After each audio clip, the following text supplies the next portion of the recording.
एक समय की बात है। एक राज्य में एक प्रतापी राजा राज करता था। एक दिन उसके दरबार में एक विदेशी आगंतुक आया और उसने राजा को एक सुंदर पत्थर उपहार स्वरूप प्रदान किया। राजा वह पत्थर देख बहुत प्रसन्न हुआ।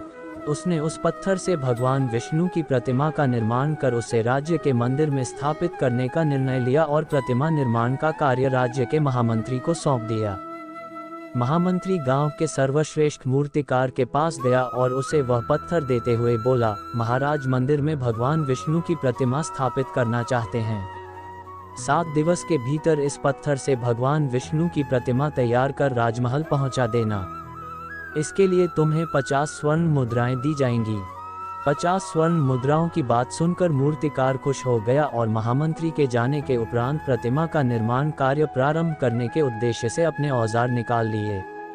अपने औजारों में से उसने एक हथौड़ा लिया और पत्थर तोड़ने के लिए उस पर हथौड़े से वार करने लगा, किंतु पत्थर जस का तस रहा।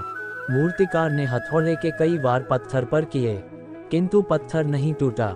50 बार प्रयास करने के उपरांत मूर्तिकार ने अंतिम बार प्रयास करने के उद्देश्य से हथौड़ा उठाया, किंतु ये सोचकर हथौड़े पर प्रहार करने के पूर्व ही उसने हाथ खींच लिया कि जब 50 बार वार करने से पत्थर नहीं टूटा तो अब क्या टूटेगा। वह पत्थर लेकर वापस महामंत्री के पास गया और उसे यह कह वापस कर आया कि इस पत्थर को तोड़ना नामुमकिन है, इसलिए इससे भगवान विष्णु की प्रतिमा नहीं बन सकती। महामंत्री को राजा का आदेश हर स्थिति में पूर्ण करना था, इसलिए उसने भगवान विष्णु की प्रतिमा निर्मित करने का कार्य गांव के एक साधारण से मूर्तिकार को सौंप दिया। पत्थर लेकर मूर्तिकार ने महामंत्री के सामने ही उस पर हथौड़े से प्रहार किया और वह पत्थर एक बार में ही टूट गया। पत्थर टूटने के बाद मूर्तिकार प्रतिमा बनाने में जुट गया। इधर महामंत्री सोचने लगा कि काश पहले मूर्तिकार ने एक अंतिम प्रयास और किया होता तो सफल हो गया होता और 50 स्वर्ण मुद्राओं का हकदार बनता। सीख मित्रों, हम भी अपने जीवन में ऐसी परिस्थितियों से दो चार होते रहते हैं।